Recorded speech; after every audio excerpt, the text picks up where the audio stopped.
Good morning, everybody.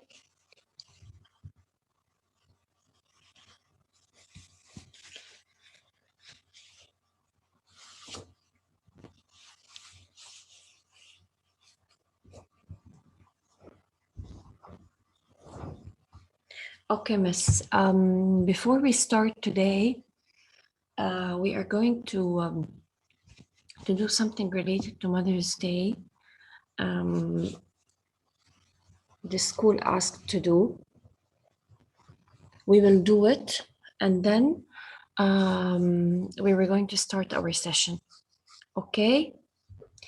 What I want you all to do now is to open your cameras and to stand up and clap for your mothers. This is what they asked us to do.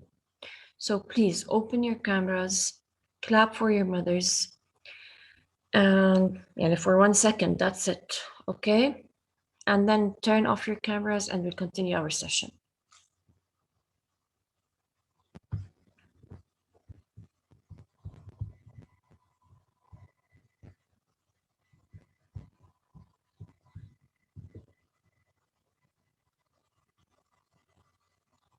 I want you please all together, please, guys.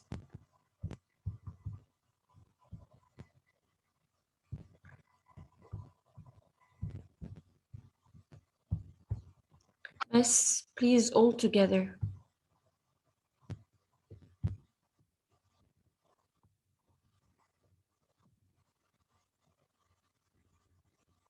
If you can't open yours, Sally, those who can open their cameras, please open them.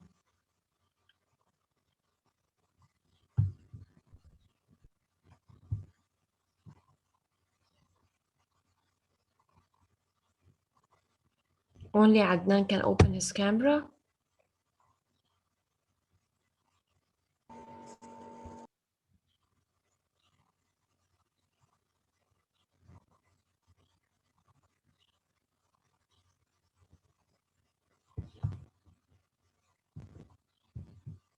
Okay, never mind.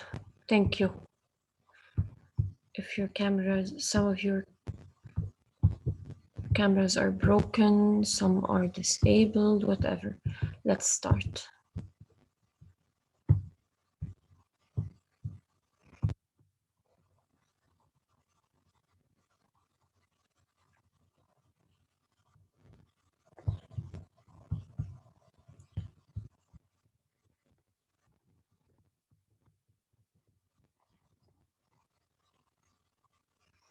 Okay, we will start with the lecture, but before, let's take attendance quickly before we continue.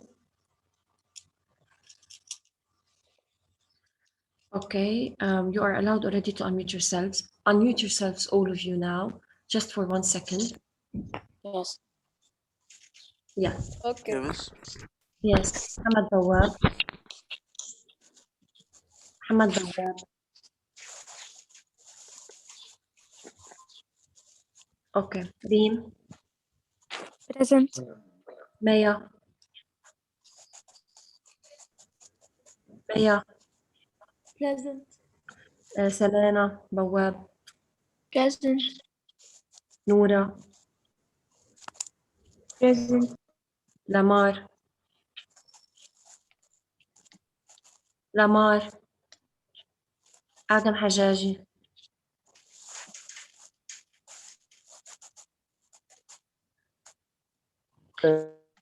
Michael.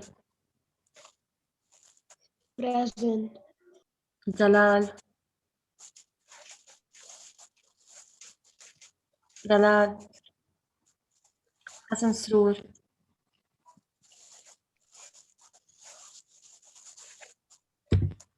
Hassan Sroor. Ali Nasir Eddin. Present.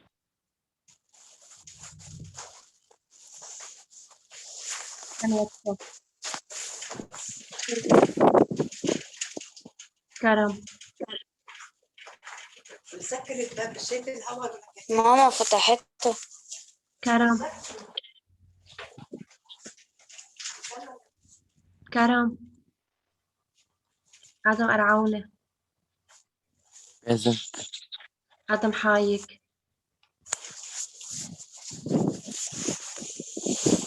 Adam Hayek.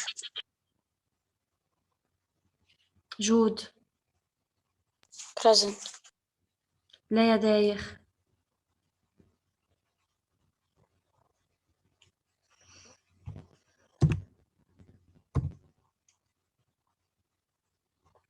عدنان.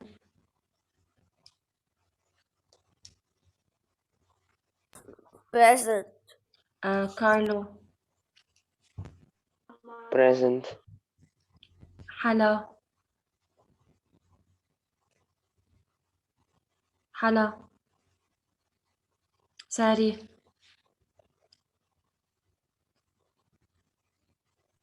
Present. زينب بستانة. زينب عاصي. Present.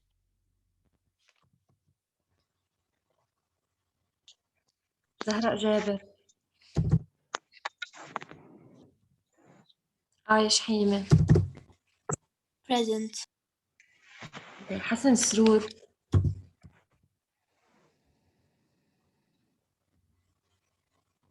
Present. This my internet was bad. Yeah.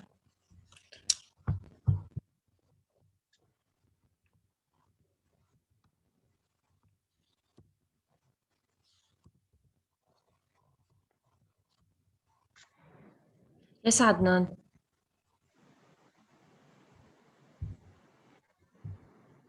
This no nothing. I raised it by accident.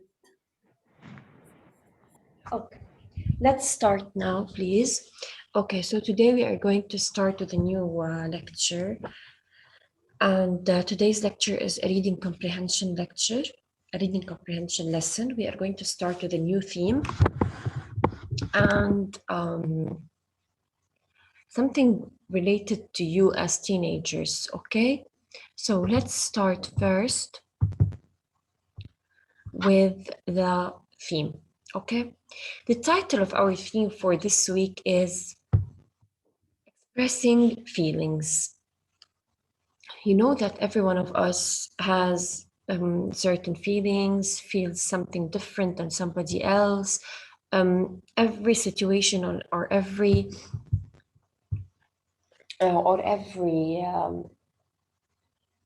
incident that happens with us allows us to experience something new and feel something new. So all of us have hidden feelings. In this lesson, we are going to see what do we mean by expressing feelings? What do we mean by showing someone that we are depressed, we are sad, we are happy, we are relaxed, we are hopeful, we are whatever. The importance of expressing feelings, okay? And as you can see in the picture here, there are hundreds of feelings that a person might feel. Many feelings that a person might feel, right? Yes. Yes. Yes. Yes. So this is what do we mean by expressing feelings and what is the importance of expressing feelings, okay? Because of course, it is very important to share our feelings with others, to show others how do we feel, especially the close ones, our parents, our friends, and so on. These people should always know what is happening with us. We should always be very honest with them. Tell them what's happening with us. Yes, Ali. Mr. Adam Hack is joining and you are removing him. No, I'm not. Oh, okay, miss. It's because he was telling me. Maybe his internet connection. No, I'm not. Okay, now we are going to watch a video about something called dyslexia. Who knows what do we mean by dyslexia?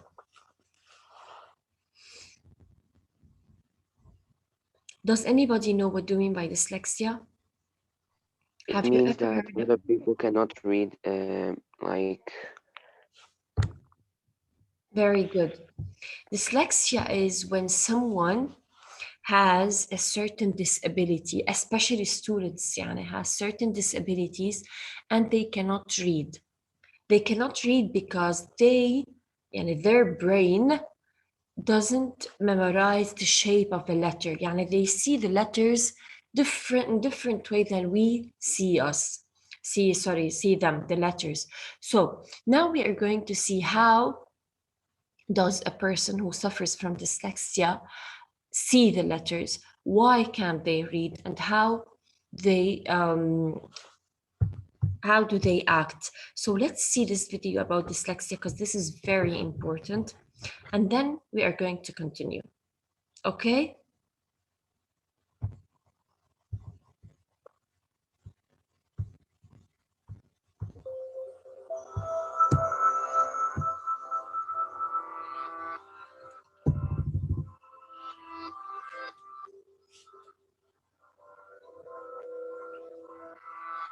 Take a moment to read the following.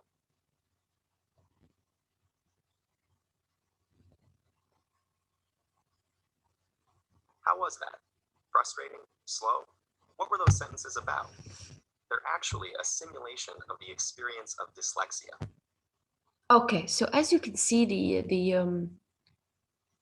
the paragraph that they displayed now was written in the way that people who suffer from dyslexia see.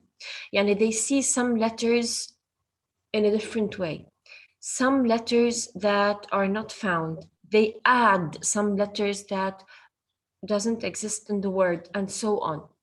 Okay, so this is what happens to the people who suffer from dyslexia. They see the words or the letters in a different way, sometimes in opposite ways, and it's very different than the way we see it. Designed to make you decode each word. Those with dyslexia experience that laborious pace every time they read. When most people think of dyslexia, they think of seeing letters and words backwards, like seeing B as D and vice versa. Or they might think people with dyslexia see saw as was. The truth is, people with dyslexia see things the same way as everyone else.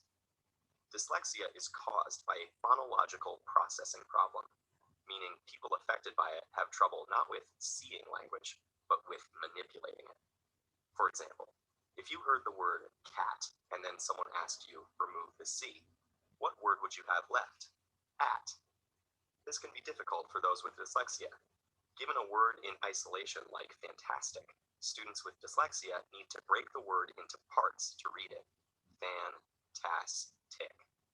Time spent decoding makes it hard to keep up with peers and gain sufficient comprehension. Spelling words phonetically like S-T-I-K for stick and F-R-E-N-S for friends is also common. These difficulties are more widespread and varied than commonly imagined. Dyslexia affects up to 1 in 5 people. It occurs on a continuum. One person might have mild dyslexia, while the next person has a profound case of it. Dyslexia also runs in families. It's common to see one family member who has trouble spelling, while another family member has severe difficulty decoding even one-syllable words like catch. The continuum and distribution of dyslexia suggest a broader principle to bear in mind as we look at how the brains of those with dyslexia process language. Neurodiversity is the idea that because all our brains show differences in structure and function, we shouldn't be so quick to label every deviation from the norm as a pathological disorder, or dismiss people living with these variations as defective. People with neurobiological variations like dyslexia, including such creative and inventive individuals as Picasso, Muhammad Ali, Whoopi Goldberg, Steven Spielberg, and Cher, clearly have every capacity to be brilliant and successful in life. So here's the special way the brains of those with dyslexia work. The brain is divided into 2 hemispheres. The left hemisphere is generally in charge of language and ultimately reading, while the right typically handles spatial activities. fMRI studies have found that the brains of those with dyslexia rely more on the right hemisphere and frontal lobe than the brains of those without it. This means when they read a word, it takes a longer trip through their brain and can get delayed in the frontal lobe. Because of this neurobiological glitch, they read with more difficulty. But those with dyslexia can physically change their brain and improve their reading. With an intensive multisensory intervention that breaks the language down and teaches the reader to decode based on syllable types and spelling rules, the brains of those with dyslexia begin using the left hemisphere more efficiently while reading, and their reading improves.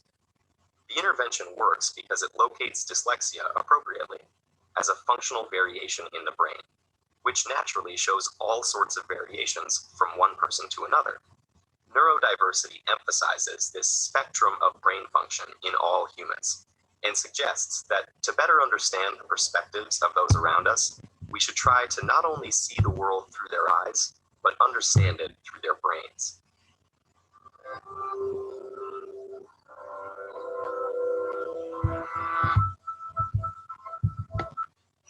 Okay, guys, so did you kind of understand what is dyslexia and what does the people who suffer from dyslexia feel and what do they experience? Yes. Yes? Yes. So these people see the word as we see it, but they pronounce it in a different way because, as they said, their brains are divided into two parts and they rely more on the right side of their brain, which is not related to reading. So these people can improve. They can read better, of course, with having sessions and so on in special ways to treat them, but they can become better.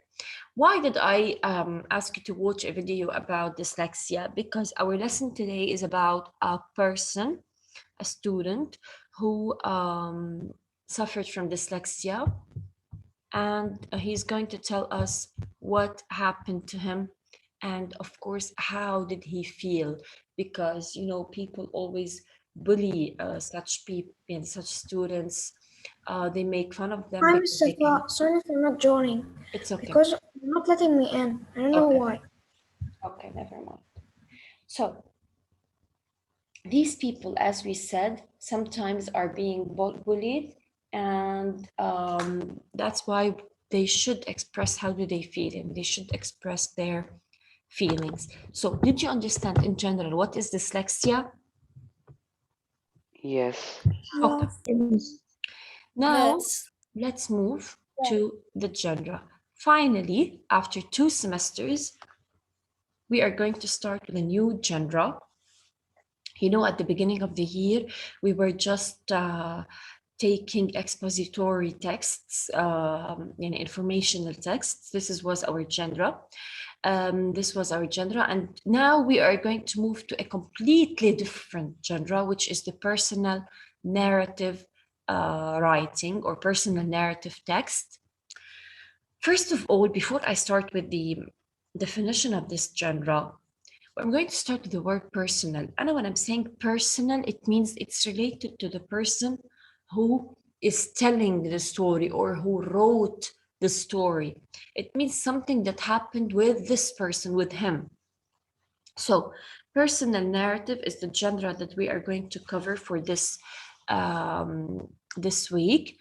And of course, when I say narrative, it means I am narrating a story, okay? Personal narrative means narrating a story. Narrating a story means a story that has events, that has a certain problem, that has characters, that has a solution, and so on. So when I say personal narrative, it means a story that happened with someone, with the person who wrote the story. How is it organized? How is a personal narrative organized? The personal narrative is organized based on the time and sequence of events. What do I mean by that? I mean, not necessarily dates and so on, but the events are written chronologically, يعني in order. So when I'm writing a personal narrative or when I'm writing any story that happened with me, it means I am writing the events in order. What happened at the beginning, what happened in the middle, and what happened at the end. Now, what is the purpose of personal narrative. Into, you know, in the first and second semester, when we were taking expository texts, informational texts, I always told you that the purpose of the writer here is to inform, because these are informational texts. But now in personal narrative, it's different. Why? Because in personal narrative, the purpose of the writer is to entertain. He is just narrating a story that happened with him to make the reader have fun, to entertain the reader. Now, what forms can a personal narrative be in? A personal narrative can be in different forms. In a form of a diary, when you write your memories. In the form of an autobiography, when you're writing your life story. In the form, for example, of a story, a blog article, a picture book, in anything that you write about yourself or something that happened with you is called a personal narrative. Now, how do I know that this text is a personal narrative? How do I know that this text is a narrative text and it is narrating a story? Of course, there are some features, some hints that show us that this is a narrative text. What are they? The first is it tells a true story from the writer's life. Yani the writer is telling us a story from his life.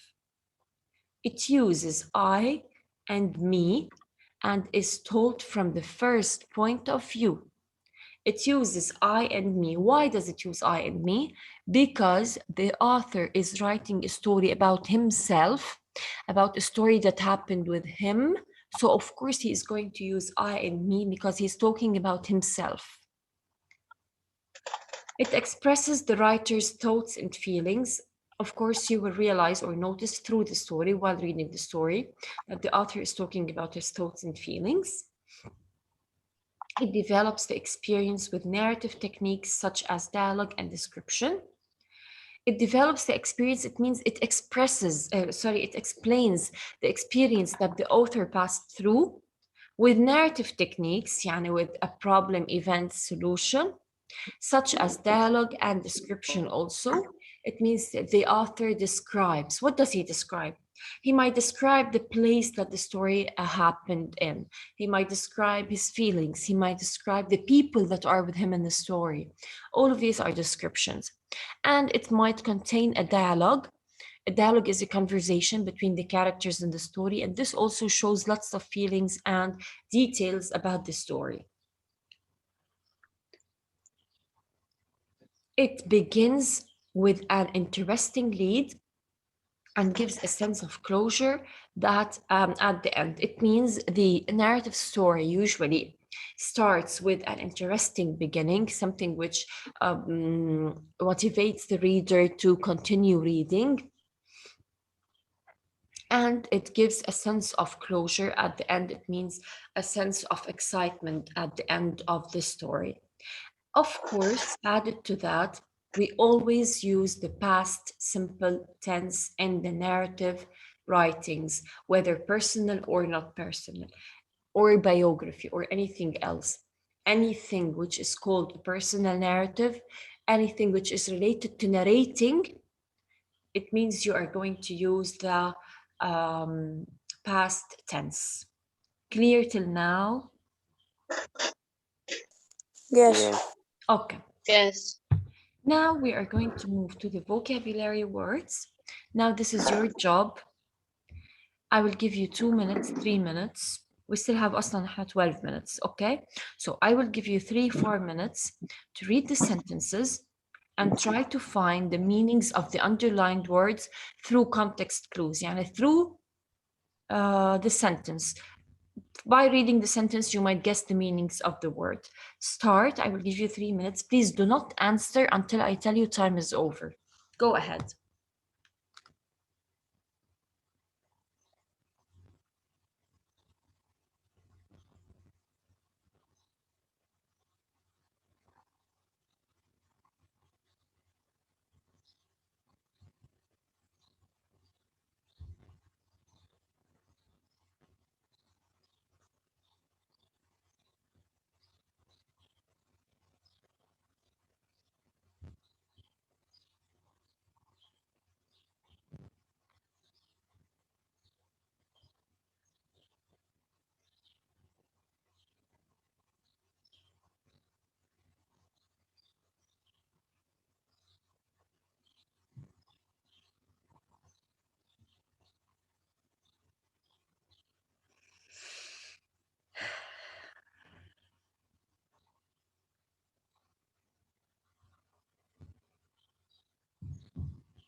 Okay, Miss Dawn. Yes. Yes. Yeah. Yes. Yes.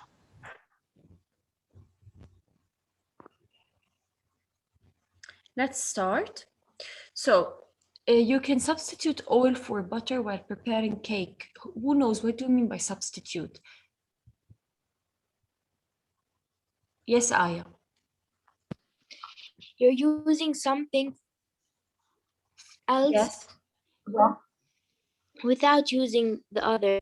Very good. Using something instead of using something else. So how can we say, or how can we know the meaning? You can substitute oil for butter while preparing the cake. So you can use oil instead of butter while preparing the cake. Thank you. Yes, Selena, but what the second one? Yes. Yes. Encouraging. A few encouraging words might prove the support a person needs. It means like when you say positive words to a person or you tell them something that could help them. You Yes. are encouraging them to Very do good. When you this thing. motivate someone, when you push someone to do Yes. something, it means you are encouraging them. Embarrassing.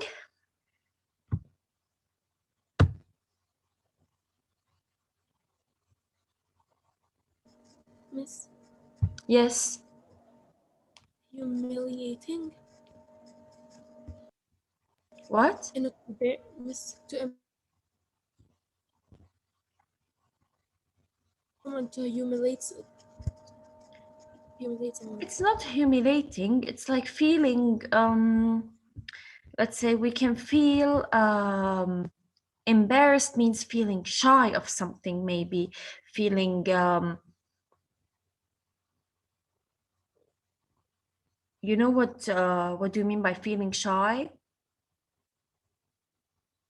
Yes. Yes. So when you feel embarrassed, it means you are feeling shy of something. Okay. Dumb. What do you mean by dumb? Of course, we do not pronounce the B. Okay, the B is silent here. What do you mean by dumb? Let's read the sentence. Don't ask dumb questions. Stupid questions. Good questions. Maybe stupid, very good. Silly questions, stupid questions, very good. Awful. Can anybody me. read the sentence, Yeah. please? Me. Yes. We didn't enjoy the trip because the weather was awful. It means horrible. The weather was horrible, was not good. Bad. Yes, awful, very bad, very good. Awful means very bad. Okay. The last one, morning. Yes, Leah?